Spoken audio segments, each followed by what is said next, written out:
They don't want what we know out there. How a person can go from really almost nothing to becoming a millionaire by owning rental properties. He would always buy these flip houses, and I just remember thinking, this guy is crazy. Why would he buy that house? In the past decade, there's been a huge surge in the peer-to-peer short-term rental market. Become an insider. So you have to know the rules before you get the game. Every second counts. So make every second count. Welcome to the Real Estate Jam. Whether you're just beginning or the best of the best, we're glad you're here. We will share successes, failures, and strategies for the action-taking real estate investor. And now to your hosts, JD and Melissa.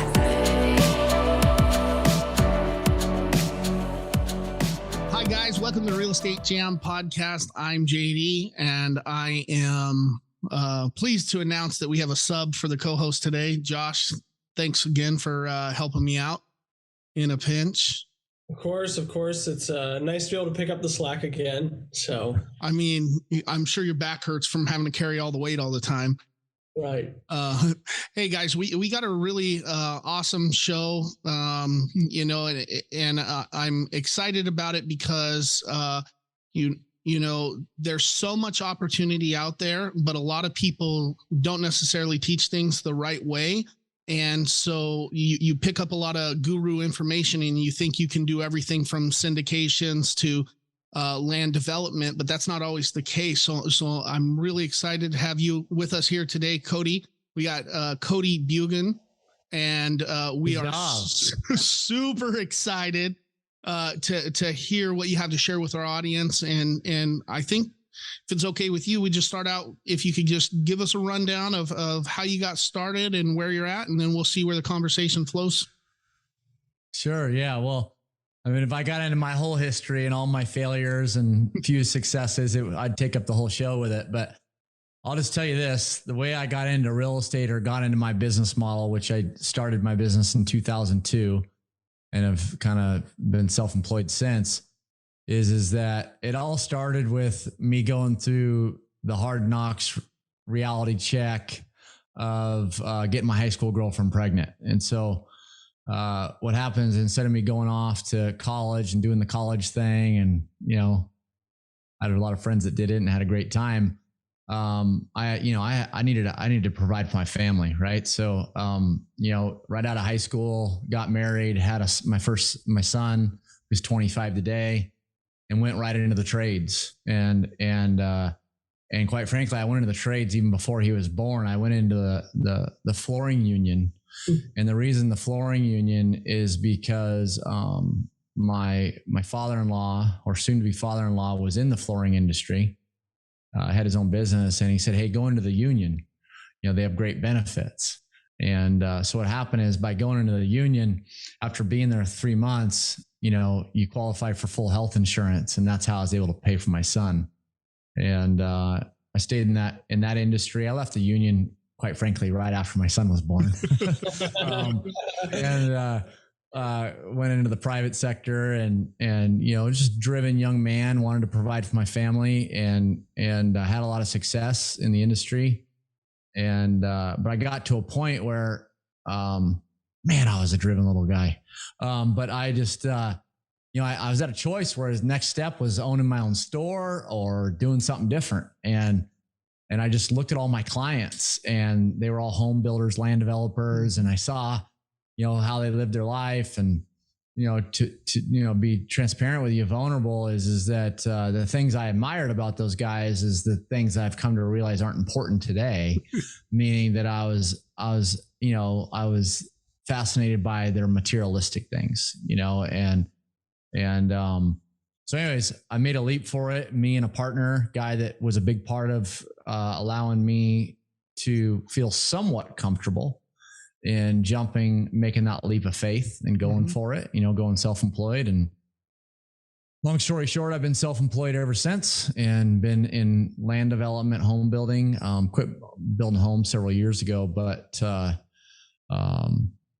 I'm thankful, man. I'm thankful. You understand, when you're 24 years old, I try to, people that are, maybe in their 30s, 40s, 50s, 60s, it's a little harder to make that leap the older you get. When I was that young, it's like, what's fear, right? Like, But I'm thankful I did. So, been through a lot of challenging times, a lot of life experiences. I'm learning every day. I'm committed to trying to become a wiser man. And that's really what I want. I'll just say this. I'm a lot more humbled today than I was in my 20s, right? Because I had a lot of financial success in my 20s. And I lost the majority of my net worth in the Great Recession. Mm-hmm. Didn't go bankrupt, but came darn close. Probably should have gone bankrupt, to be frank. Yeah, man. So that's what kind of got me into it was, getting the high school girlfriend pregnant, to the trades, to admiring my clients, to now here I am today. Well, I mean, that we do hear a lot of successful investors and successful people in nature. They're not just given the silver spoon. They kind of build up from nothing and go on with that line to appreciate their success, realize that they were really stupid when they were younger. I do hear that, but now you went through that. You grew up a lot. I'm sure, becoming a father early is going to force you to grow up, whether you want to or not. You made it through the recession, maybe a little wounded, but still able to fight. So now what does your business look like today? So, I would classify myself as a serial entrepreneur, different businesses, but the core of my business, I'll explain what my business is. The core of my business is allied development. And what we do at allied development is we specialize in prospecting, controlling, entitling, and selling. And entitlements, things like governmental approvals of off-market raw land that has development potential. So everything we do is taking raw land and turning it into approved developments. And that's a process, and very few people understand that process. And quite frankly, nothing against real estate agents, but very, very few real estate agents understand our space. And it's not their fault, just because it's not taught.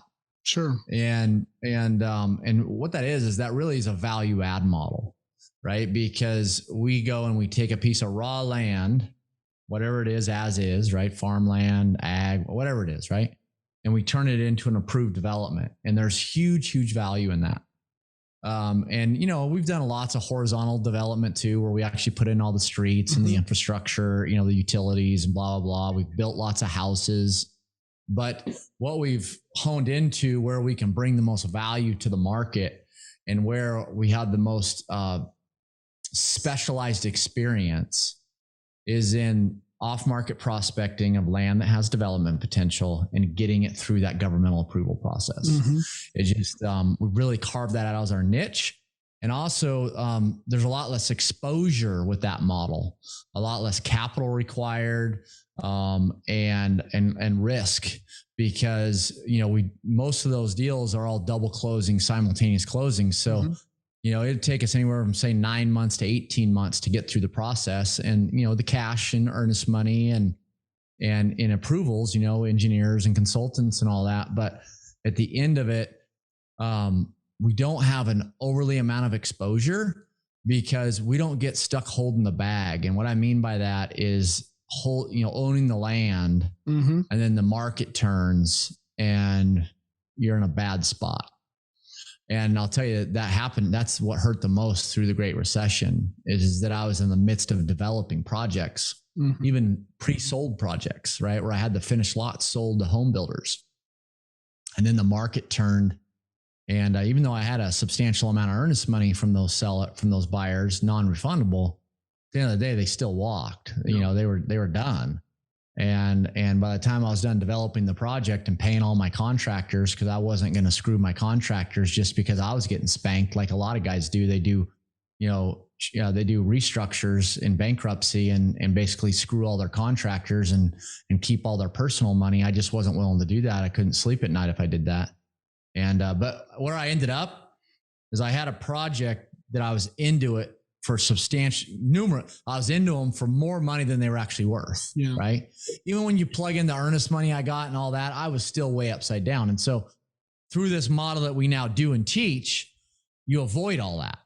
Right. Because here's the thing, as soon as you take title, all your options are gone. Yeah. Okay.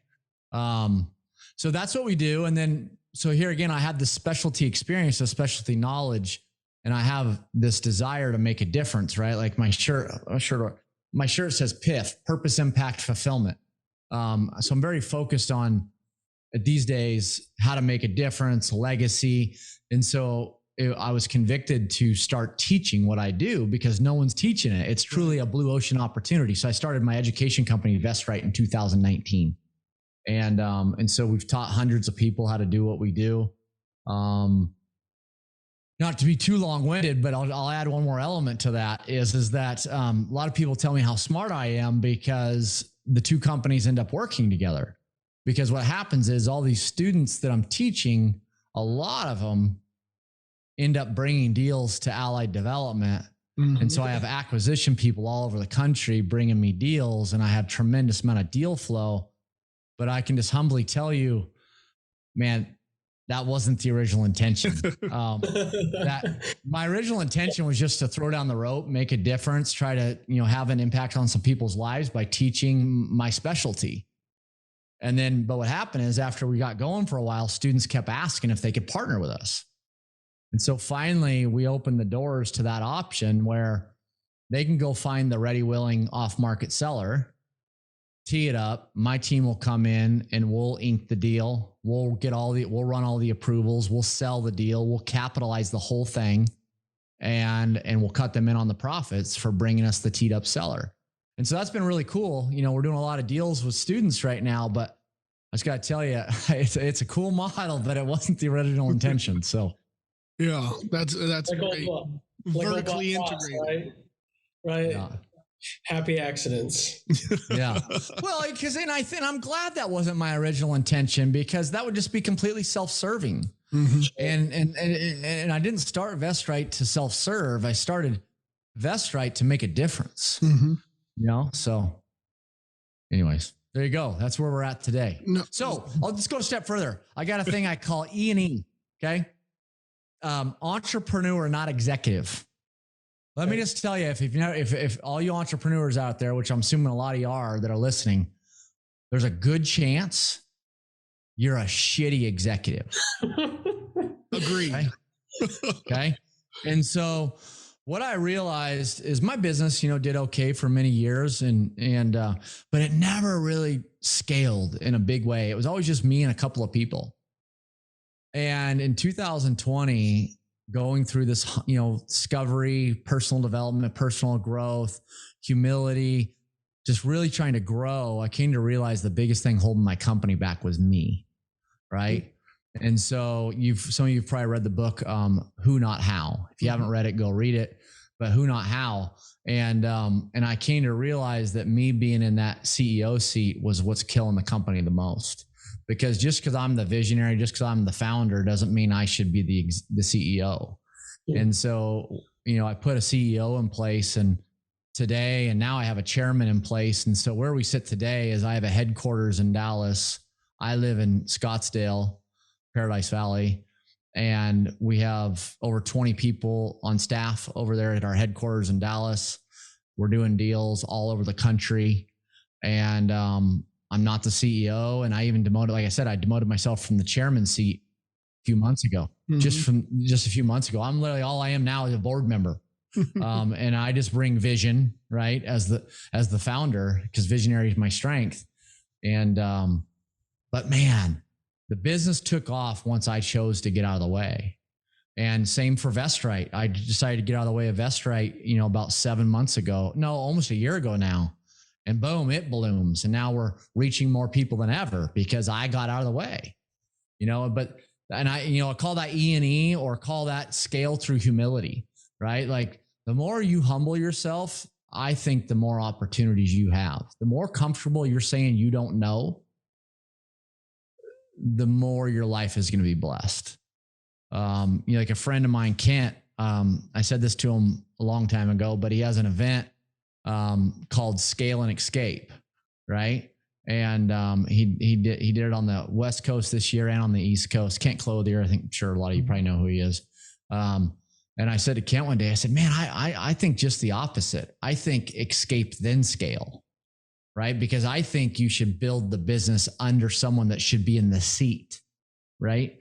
And so, anyways, yeah, that's kind of how we are where we are today. Well, I think a lot of us too, in this space, at least in the investment space or the real estate space, I think the accident a lot of intro people make is your business is dependent on you at first, right? Mm-hmm. So you're the marketer, you're the sales exec, you're the closer, you're the visionary, and you have all of the lanes, right? And so if you're doing everything, you're probably just doing a poor job at all of them, right? Yeah, that's true. And I would advise, if possible, the first hire to me would be the CEO. That wouldn't be the last hire. Yeah. Because he's going to do, or she was going to do a lot better job building out that company than I will. So, yeah, there you go. Yeah. I agree that would be ideal, especially for my personality type and the way that I am.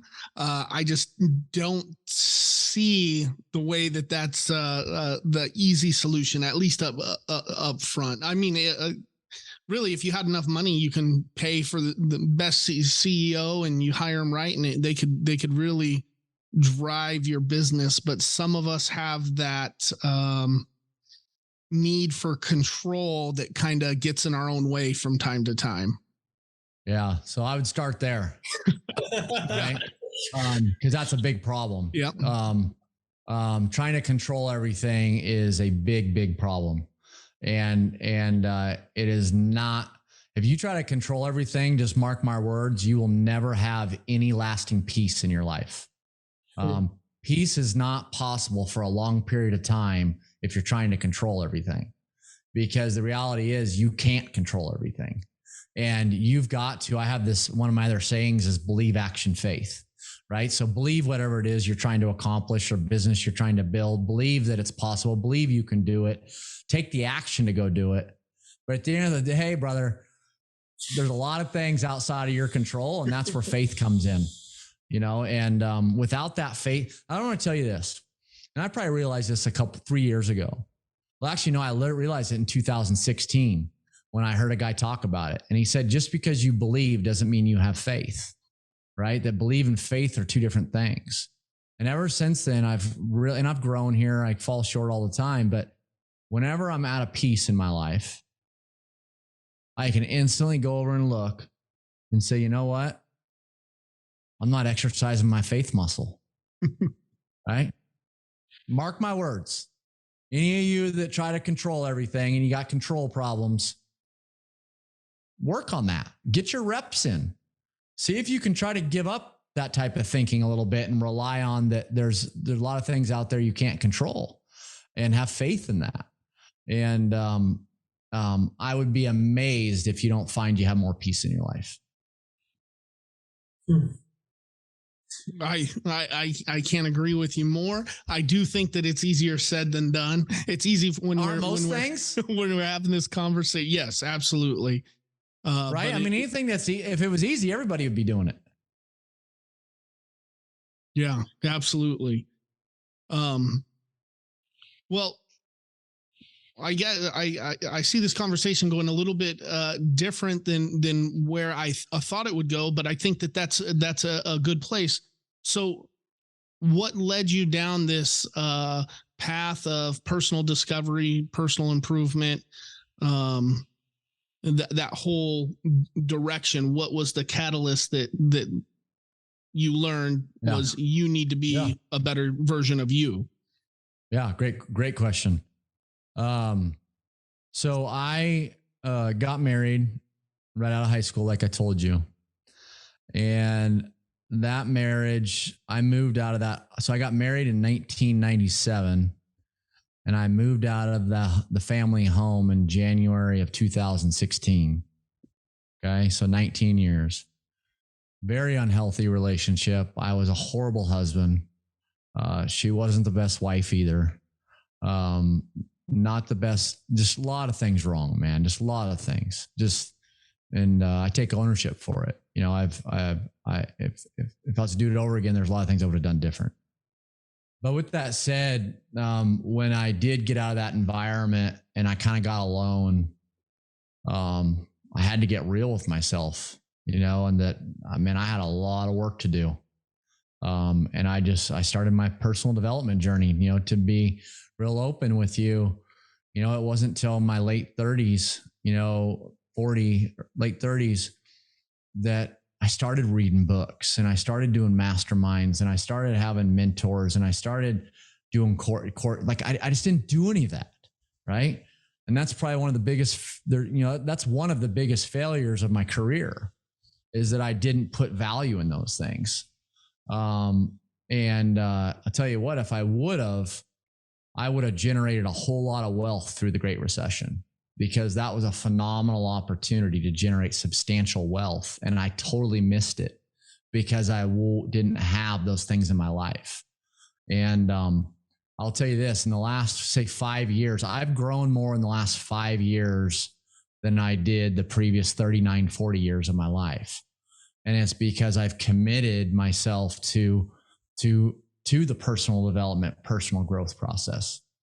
And I think, and I know that it's benefited everybody around me. But I first had to get right with myself and get myself tracking before I can be the best version of anything else to anybody else.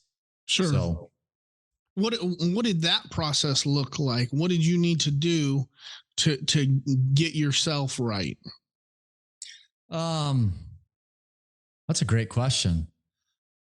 Be open. I would say, I've never been asked that question before. That's a good one. I would say being open to the idea of it. Be open to the idea that you're not even remotely the best version of yourself. Until you're aware that you have a lot of opportunity for growth, it's probably not going to happen. Right. So, and part is I had to be broken. I was broken, I was on my knees, and I just came to a point when I heard that sermon in 2016 that just because you believe doesn't mean you have faith. I realized that I looked at believing and faith as the same thing. And when I say believe, action, faith, by the way, one of my sayings, I'm not just saying spiritually related to the church and religion and all that. I'm saying anything in life that applies to. For me, though, I love Jesus. I'm born again. I'm a believer. I don't really talk about religion or any of that just because I'm more focused on my personal relationship with the Lord. I don't need a label. But quite frankly, it's sad, but a lot of religious people or Christians or whatever you may be, your denomination it's unfortunate because a lot of us are hypocrites, right? But if you start with your relationship with the Lord as an internal, personal, one-on-one relationship, let the exterior stuff take care of itself. A lot of religious people, they're so focused on checking the exterior boxes, right? That's why they end up being hypocrites. And I started a book about 10 years ago that I never finished called The Checklist Christian. And it's just, I don't know how I got into that, but I heard a sermon back in 2016 that was just because you believe doesn't mean you have faith. And that's really was the start of my transformation. Yeah, that's amazing. I think a lot of the things that you say, that recognizing that you can be better and you have to humble yourself to be able to recognize that. And I think too, another thing that's important is that if you develop trusting relationships with the people around you, and you look for honest feedback, and then you're secure enough to make sure that they trust you enough to give you that honest feedback. We all have these blind spots, and sometimes reaching out to the people that are closest to you will give you those insights that maybe you can't see yourself. I'm really good at identifying the problems that other people have. I'm really good at telling Josh exactly what he did wrong on that appointment exactly how he could have done this better. It's a whole different ball game when I turn the view around and start looking at myself. So humbling yourself and making sure that the people around you feel secure enough in their relationship with you that they can speak open, honest, and without fear of repercussion. I think that's huge.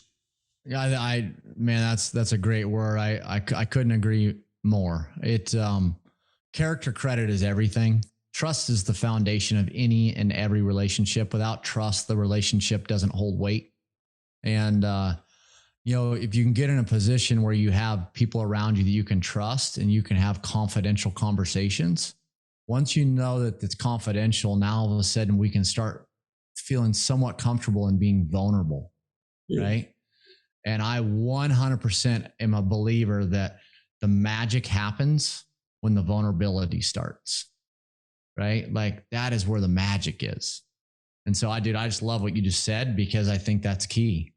A lot of my growth is around allowing myself to be vulnerable. That's good stuff. And that's also a difficult task for these, macho entrepreneurs, pull yourself up by your own bootstraps kind of guys. It's I think one of the key things you stated, and you stated it early on, was when you were able to relinquish control, the peace you felt in your life. Oh. And I think a lot of us who are stuck underneath that grindstone, right, where it's just like, we got to do this, we got to do that, we got to do that. Like peace isn't even something that you're thinking about. It's that overbearing stress in your life that you don't even know is there. Can you talk a little bit about the relief you felt after you've made that transition? Oh, dude. I mean, I don't even know how to explain it, man. Like peace feels similar to freedom, right? Like when you really get your arms around that, you do try to control everything. First, you got to come to that realization. And you realize you can't. Like you just can't. And you get to that point. All I can tell you is when I started realizing I was a control freak and I started trying to let go of things I ultimately couldn't control, the peace started coming, right? And I'll even take it a step further. I became better in every element of my life once I had that realization, because me in peace is a lot more effective than me not in peace.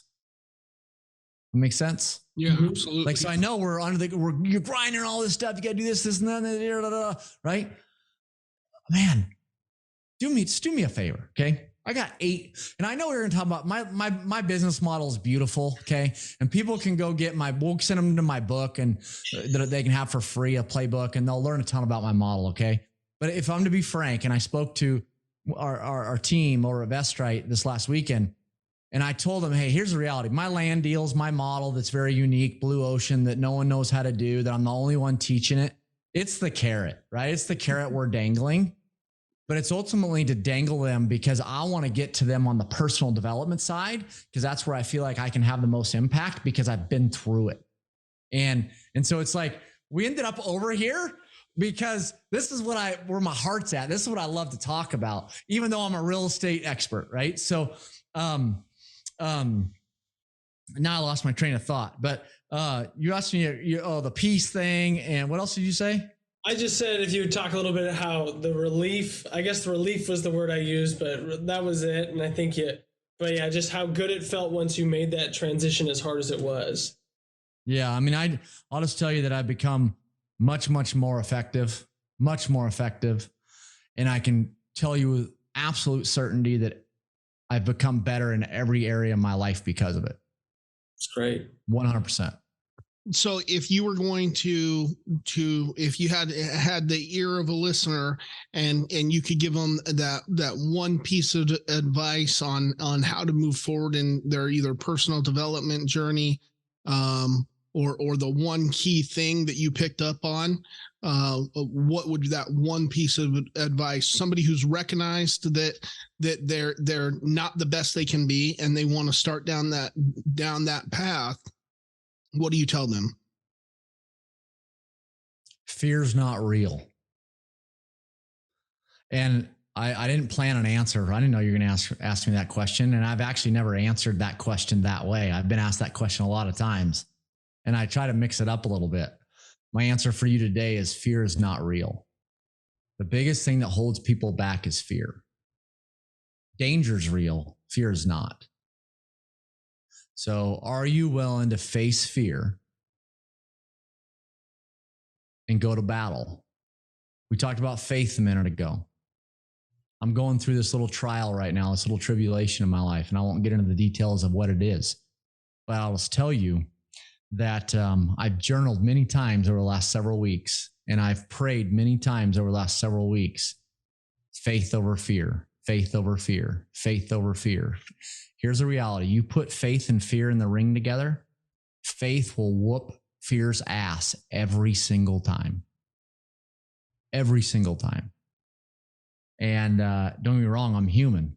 So the fear still sneaks in and it causes anxiety. But man, all in all, through this latest trial, I have surpassed my previous self 1,000,000 times over again related to faith over fear. I haven't let this situation rob me of my joy. And that's because of faith over fear. Do not let faith or fear control you. Is that the biggest thing holding you back from making that step is no questions asked, more than likely fear. And it's not real. Every time I've gotten in the ring with fear and I've gotten to the other side, every single time that I can think of, I got to the other side and looking back, man, I way overrated the fear. Yeah. That's awesome. So now I know we didn't go too much into your model, but if we were going to send our audience, they wanted to hear more about, well, either on the personal development side or the land development, entitlement and that kind of stuff, where can we send them so that they can get in contact with you? Yeah, no, and I want you guys, because it's a killer model. It's blue ocean. No one's teaching it. I'm not saying it just because it's my model. There's lots of guys out there teaching land, how to buy rural land, flip it and make a few bucks. That's not what I'm teaching, man. Like, I'm to speak for myself. I don't know how many times now I've made 7 figures on one deal, like so many times. And it's all because we bring value to the deal. It's not because we went and bought below market and ripped off a motivated, desperate seller. It's because we brought value to the deal. So yeah, go learn more about my model. And so I'm going to give you a link to my free playbook.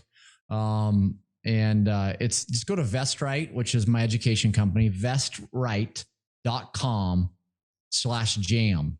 Right. So we created a link just for your listeners, your followers. So vestrite.com/jam, go get my book, the free playbook.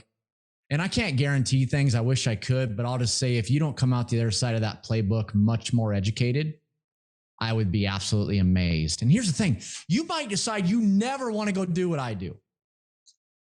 That's fine. But here's what I'm going to tell you. Knowledge is power. We all know that. And very few times do I not walk into a room full of real estate investors, full of real estate professionals. And a lot of times I have a leg up, because I understand a big part of real estate that no one else does, right? Because here's the thing, DCD, remember that, DCD, dirt controls deals. Whoever controls the dirt controls the deal, period, okay? Even if you, remember, every piece of real estate out there, vertical building, whatever it is, remember, all those assets started with the dirt. Mm-hmm. And so if you understand the dirt game, you have an advantage over most. Sure. And even if you never use it, it's another tool in your toolbox to help somebody else out, to be able to look at it from a different perspective. I think that's great. Or I might be competing with you. Let's just say I'm competing with someone on a value add multifamily deal or storage deal, or I don't care, a house or whatever. Well, I don't care what the asset class is. Say I'm competing with you. Well, all of a sudden I might see an angle on that deal that you don't, because I know, oh, dang, I can go and add a few more units, or, oh, I can split off a lot over here, or, oh, I can do this. There's things I know because I know the land game, and I know entitlements, and I know land use, and I know zoning, and I know all these things I know that the average guy doesn't. So he doesn't see the potential the same way I potentially do. Yeah, absolutely. You might be able to pay more for the deal, or you might look at a deal that nobody else wants and see value there too. There's a million 100% to help you out with. Absolutely. 100. Cody, thank you so much for coming on the show today. I really appreciate your time. I think you have a lot of value to add to our listeners, and we appreciate you spending the time with us. Thanks for having me, guys. I appreciate it. Awesome. Thank you for listening to the Real Estate Jam. We hope you enjoyed today's episode.